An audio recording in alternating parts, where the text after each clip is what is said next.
Ladies and gentlemen, it gives me great pleasure to introduce from London Launch, event industry spokesperson Will Broome. Thank you very, very much. And if there's one thing that truly undermines my status, or apparent status as a professional speaker, it's every time I stand up to do a presentation, I realise I'm desperate for a wee. So, and I've just had that experience now, but I will hold it. So the purpose of my talk here really is to come from an almost layman's perspective, really an industry perspective. I run a company called LondonLaunch.com, which some of you will hopefully know, and we're a sort of interactive resource for corporate people mainly, putting on corporate events. So in obvious terms, we're used to find the latest venues, suppliers and ideas. But actually, we do a lot more than that behind the scenes. We've got a vast database. We do loads of research. We recently did a big catering report that Heston Blumenthal lent his name to because he thought it was suitably credible. So we have a lot of sort of inbuilt industry knowledge, and we see what's going on every day with thousands of interactions with the corporate world. And I think the purpose of my talk really is to talk about the future of events, obviously, but not in the context of the future, i.e. 2-3 years' time, what will we be doing, and therefore there's no real immediate call to action. It's what's currently happening. There are all sorts of things that are accessible, and there'll be a much more scientific approach later on today, excuse the pun, that will be will give you tangible evidence and ideas of things you can use here and now. From my perspective, I'm going to be talking about some of those things with a few anecdotes and ideas and things I've experienced and observed, but also a bit about things that perhaps should be, we should be using better, and we probably presume we are. So, just to start, to set the scene, this is probably the most appropriate venue I could ever use this quote in, and it's great that we're here, sort of somewhere, well, in the Science Museum, obviously, but next to the Natural History Museum, and I think Darwin transcends the two. It's not survival of the fittest. He has been misquoted, probably more than anyone else in the history of the world. What he actually said, and the quote's up there, is it's not the strongest of the species, it's not the most intelligent. It's the one that's most adaptable to change. So you don't have to be the strongest, you don't have to be the fittest, and you don't have to be the clever. You can pretty much be stupid and not good at sport, but still survive. And therefore, ladies and gentlemen, the event industry is a wonderful place to be, myself included. I'm joking, of course. But the point of this is, the events industry is evolving, but the basics and the fundamental truisms of events are still there and will always have to be there, and we cannot lose sight of that. We cannot use technology for the sake of it and forego all the face-to-face interactions and the real side of events, and that's why events exist, and they're stronger than ever. It's all about experiences, and that's whether it's an event, whether it's Amazon. There's a stat, I'll come on to a bit of information about this later, but there's a stat that's around 72% of people won't buy a product on Amazon or eBay unless they've read a review about it. So it's all about creating communities around subjects from like-minded people. So recent research tells us, this is really, really key. This is a big bit of marketing research in America. And it basically states that events are the second most powerful way to promote a product or brand. The second most powerful, only second to your own website, which if you think about it is always going to be the first port of call. So that's absolutely fundamental. The event is now the focal point in a much wider campaign. A lot of people thought, and still think to a certain extent, that technology, webinars, hologram technology will replace events. It never, ever will. And that's just not my opinion. I firmly believe that's statistical fact. The event becomes a central focal point. Everything else facilitates it. So there's a build-up, there's anticipation, people talking about it. It happened here. Lots of people tweeting pictures of the auditorium last night. Lots of people saying they're excited to be here, talking about who the speakers are. The event itself, which creates a buzz and creates a huge amount of potential reach. 5 years ago, I remember talking somewhere in Manchester 5 years ago, and they, one of the speakers said, turn off your phones, and he considered it terribly, terribly rude that lots of people in the audience had their face planted in their phone during the talk. Nowadays, I'd say it's the exact opposite. We want you to have your face planted in your phones. We want you to be tweeting. We want you to be expanding, spreading the message, extending the reach of the event. It's very, very important. I come on to something about Microsoft, what they say about that in a minute. And then the aftermath. It sounds pretty fatalistic, and it can be if you haven't done the right kind of publicity. But the aftermath is very important because your audience become your own publicists. The audience have a voice, whether it's good or bad, and that's what the event lives or dies by.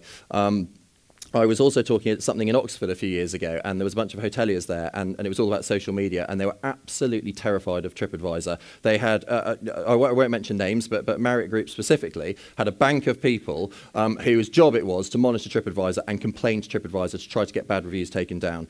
It was completely futile, and TripAdvisor got the better of everyone. So now the general philosophy is you can be the greatest hotel in the world, you're still going to get some shit reviews. So the best thing you can do is react publicly to those reviews, and as long as 90% of your reviews are good and you react, take it on the chin with the other 10% and deal with it correctly, then that's a very, very powerful thing. Of course, there are stories about people going up to reception desks and knocking on them and saying, right, I'm going to give you a shit review unless you put me in the top suite. And it does happen, and you have to make a judgment call there and obviously not let it bully you. So, the world's changed as well, and this is very significant for events. Conspicuous consumption has been replaced by conspicuous frugality. What we're seeing at London Launch is a hell of a lot more event activity now, year on year. I think this year is up 234% in terms of people booking events and venues than it was last year. I think that's pretty much the same across the industry. More events are happening, people are being a little bit more budget conscious, and they're being much more specific, and they want to get more for their money, but that's not necessarily a bad thing. They don't necessarily want to be doing champagne and chocolate tasting very conspicuously, although a very, very big bank did that through us and refused to have name badges because they didn't want to be named and shamed, as they called it. But actually, why not celebrate your success? I'm a firm believer that lavish events are great in context. But people want good value for money. Ads are dead. People won't be told. They want to think they've made their own decision from their peer groups, and it's very, very important. And probably the most poignant thing here is brands used to be interruptive. They used to talk. Now they're listening. So it's all about that audience engagement, and what you guys say about this to the outside world will reflect on Blitz, and that's the most important thing. So events are back. I've put Just Ask Land Rover there. It's actually a couple of years ago. A great bit of evidence about this is that Land Rover had a budget of around 10 million quid for a TV ad campaign. They had a big rethink, and they decided to do a live event instead of that TV campaign, which is so poignant in so many ways. But what effectively they spent the money on was that they hired Battersea Power Station, they did a spectacular ballet for the Evoque car, and they flew in. They spent a lot of the budget flying in significant dealers from around the world to give them an experience, which they all shared, they all loved, and they had an affinity with the brand. And technically, sales-wise, it was tapping into the heart of the people they needed to tap into initially, and it was exponentially more successful than their previous ad campaigns. Brief word on social media. There'll be a lot more on this later. Everyone knows what all the social networks are. It's amazing what you can do with a hashtag. And the reason I've got this slide in here is because it's absolutely amazing how everyone feels, and I've got some stats coming up in a minute, that they use social media effectively. Actually, not many of us are using it very effectively, certainly not to its true potential.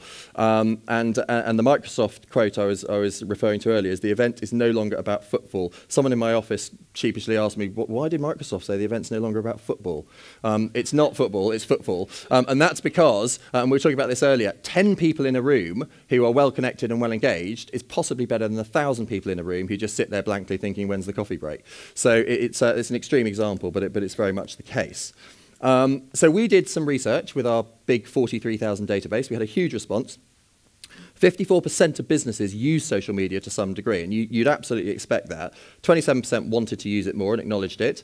18% didn't use it at all because they were bloody terrified of it. And I've got friends in law firms and accountancy firms going back only 2 or 3 years. They used to say, no, we're banned from using Twitter. Nobody in our organisation can use it in the company name. It's too dangerous. They might say the wrong thing. And that just kills the authenticity of the brand, and they have all had to adapt. And Evershed's law firm, actually, that we work with quite a lot, it's a bit of embarrassing. I don't know where I started this, really. I took a senior partner, a great friend of mine, to see Transformers, the movie, and I tweeted after it, I don't know what's weirder, that I've just gone to see Transformers and paid about 35 quid for a ticket, or that I've taken a senior partner of Evershed's. And Evershed's immediately replied and said, definitely the latter is more funny.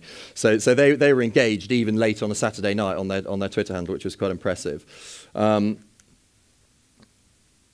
So real-time delegate engagement. This is fairly obvious stuff, but a lot of people aren't doing this effectively. Before the event, you can not only create anticipation, but you can use it for travel updates, messages. We once did an event where there was a tube strike looming, and it was potentially going to be very, very difficult. So we organised all sorts of alternative means of travel and used the Twitter hashtag and Twitter handle to publicise that. In the end, the tube strike didn't happen anyway, but we had it covered, which meant we didn't have to refund everyone's tickets, which was obviously a key consideration. Schedules and teasers as well, of course, to get people excited about what they're going to learn, and if you can add a bit of gamification, great. During the event, I mentioned people tweeting during talks. It's very important that you have shout-outs. So if someone gives an interesting stat or an interesting fact, it's very good for the brand hosting the event if that stat is then tweeted using the hashtag, and then it gets retweeted, and it extends the reach exponentially. And after, of course, the Q&A follow. In fact, I'm just going to go back to responding in real time during. It's quite an interesting one, this. We once did an industry conference, and it was absolutely bloody freezing. And I knew it, and everyone knew it. And luckily, someone said it on Twitter, which meant the venue manager saw it and quickly reacted for fear of being lambasted by lots of people saying, yeah, I think it's bloody freezing too. So it worked in real time, and it was quite effective. But afterwards, Q&A follow-up. I'm going to come on to this in a minute. I've got a brief bit about apps. Real-time feedback. You don't have to get people to fill out feedback forms because they'll tell you what they think and whether you like it or not. So that's very, very valuable. And of course, legacy. The whole point of an event is to keep that conversation rolling, to keep the engagement, to keep your brand front of mind. So next time someone thinks they need a solution for something, you're the brand they come to. But it's all about content. Just like events are all about the people who are at the event, you've got to understand your audience. During the event, you've got to have professional photography, you've got to have videography, you cannot get away with not having those. Great that everyone's your publicist and taking their own photos of your slides and things, but actually you need professional stuff so that you can have those as the official collateral for your event through Facebook, and you can boost the posts through Twitter, Instagram, wherever you're intending on doing it. Very, very important. Bite size is best. So you position yourself as an authority in your field, make sure people are extending that message in very, very simple, easy to understand context, and also tell stories. I've personally got an opinion that events are stories in themselves. So you've got to have a beginning, a middle, and an end, and then a legacy afterwards. And I think that if you follow that formula, I think it creates an affinity with your brand. The event is the case study itself. So, event apps. This is a really key point because I believe event apps are still very much in the future because not many people use them effectively. And if they do use them, they're not used brilliantly well. We run an event called Live Tech, which is once a year, and it's basically people from the industry talking about what technology they use to make their events effective right here and now. So the problem with event apps, and I know that Dan, who's speaking later, actually has a brilliant solution for this, so thank God he's not speaking before me. I'm sort of teeing him up. It's increasingly expected. People want a bit of technology for the hell of it. They expect it's there. But it has to be necessary. It has to make life easier, not more difficult. It can't be fiddly and annoying. The audience are not initially engaged or motivated. That might sound a bit negative, but actually, if you think you're going to download the Facebook app or Spotify or something, you actively want that. It's the kind of thing you download at the weekend and use all the time. If you're going to an event, you're probably not going to pre-event, go to the App Store and download an app which might make your life easier. So I don't know if that's an official heckle, but I can't really hear, as Sam said. So, but I think that there's a bit of a barrier to entry there. It's a rare case of having an app thrust upon you and you're told it's good, but you haven't made your mind up for yourself in the first place. We ran a sort of high-tech exhibition a few years ago at the Saatchi Gallery with digital canvases on the walls, and it was a great idea, I still maintain, but it was a little bit like changing things for the sake of it, and we had this app, which I thought was the greatest idea in the world, ahead of its time. It was called Who's in the Room, and basically it was meant to tell you who's in the room, but it didn't really tell you who's in the room, because not enough people in the room had downloaded the bloody app to say that they're there. So actually, people just decided to swap business cards instead, and I openly admit that because it's several years ago and the bitterness has washed away. But actually, it can be done, and it is happening now. Now, we did it in a way that a bit of a workaround, really. In future, I firmly believe delegates will all be in tune with the benefits of having the official event app, and they will use it. For the time being, I don't believe enough people are. We have to spoon feed it. So what we did, we had 200 people at our conference a couple of months ago. We worked with a company called iPad Rentals on our site, and they lent us 200 mini iPads. We uploaded a really simple, intuitive app built by Crystal Interactive, who we partnered with on the event, and we gave everyone one. So everyone was engaged. What's more, we did a brief 2-minute introductory session at the beginning, which got everyone having a play with it, and it was good fun. So everyone was initially engaged. Currently, at a traditional event, after the talk, you often hand around the microphone for questions. But how many questions do you have time for? 5, 10? It's very... I'm talking quickly because I'm noticing my time's diminishing fast. But it's not very relevant because the question is only really relevant to the person asking it. So it's not necessarily universally interesting. But with an app, hundreds of questions can be submitted in real time while the talk is going on. Delegates can see on the screen, and we did this, and I've got an example in a sec, delegates can see on the screen what questions people are posing, and then they can like those questions as if it's a Facebook like, and they will be ordered in order of relevance. So they can answer on-site the most relevant ones, and then follow up using the Twitter hashtag to publicly answer the rest of the questions afterwards, which is a great engagement tool. So it works really, really well. Delegates could live chat with people as well as knowing who's in the room. They could share interesting facts. They could take notes, and then automatically, without doing anything, as soon as they hand that iPad back in, so that's an incentive not to nick it, they get emailed the notes. So on the tube home, on their phone, they've got all their notes in their hand. So it's engagement on a massive scale. And just to prove that, we had 200 delegates, give or take, in the room. 175 logged into the app. So that's 88% engagement. 332 personal notes were taken, and 394 delegate-to-delegate messages were sent. So that's sort of notes between delegates, sharing ideas and that sort of thing. And of course, lots and lots of social activity. I'm in extra time now. It went to 0. Now I'm on 2 minutes, 15 seconds. That's probably quite good. So also, it captures in real time all the data. So how many people, how many times have you used apps before?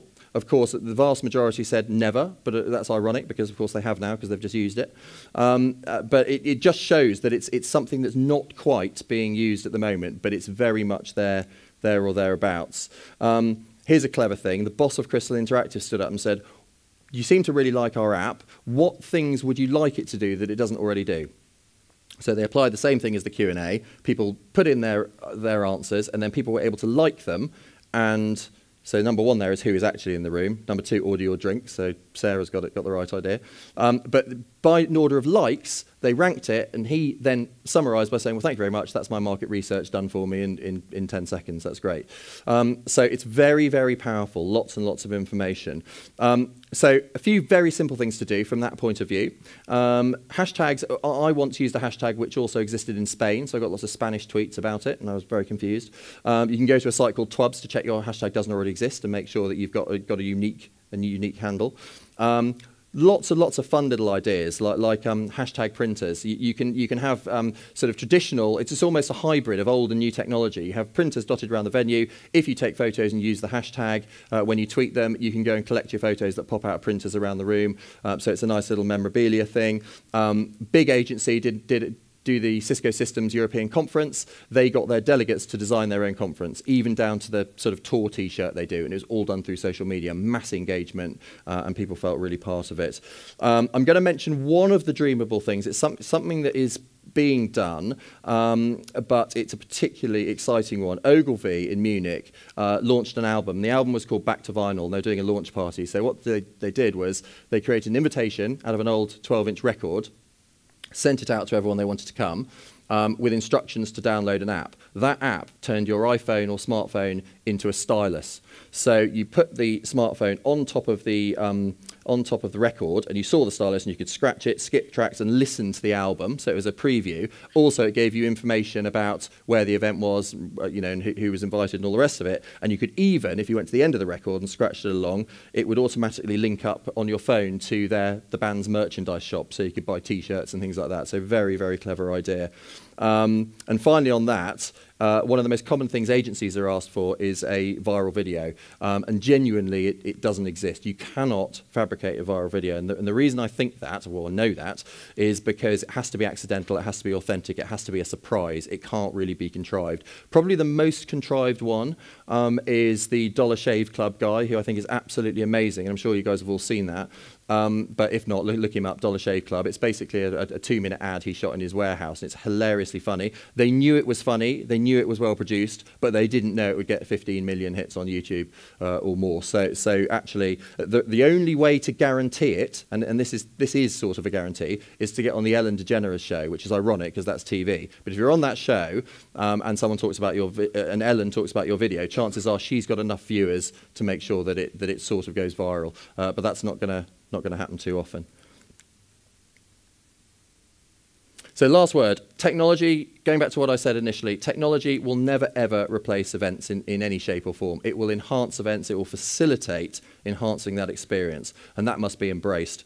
It will enable delegates to enjoy bespoke, targeted content within content, really, and that's what Google Glass, I believe, part of Google Glass is all about, and you'll hear about that later.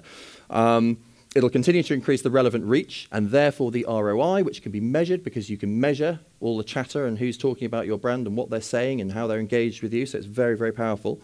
And my point is, yes, it's all coming. Yes, it's going to be more prevalent. It's going to be more mainstream and it's going to be more common. But actually, everything I've talked about today is here, and it's very simple to walk out of here this afternoon and start using it. And I think some of the talks later on today will show you who to use and how to use it. And from my part, a lot of the, I write a lot of articles about this sort of thing on our londonlaunch.com site anyway, which you can find. But actually, I think that it's what events are all about. It's about that central focal touch point in a wider campaign. You just need that digital backbone to support you. And I know, and the reason we're partners with Blitz as well, is Blitz have a very, very simple, seamless way of helping you achieve that. And it's all got to be. Steve Jobs said when he invented the iPhone, I just want one bloody button. One button. Everything's one click away. And guess what? The iPhone really does only have one button. So it's a very, very important thing to consider. So I don't know why I've written I can run, I can't hide. I obviously thought I wouldn't be that popular. This is where you can find me. If you want to ask me any questions, you can obviously approach me directly or call me or use Twitter or Facebook. But most of all, you can have a look at a lot of these kind of subjects I've talked about in much more detail on londonlaunch.com. So if you get a chance or if you're intrigued, please do that. Thank you very much for having me today.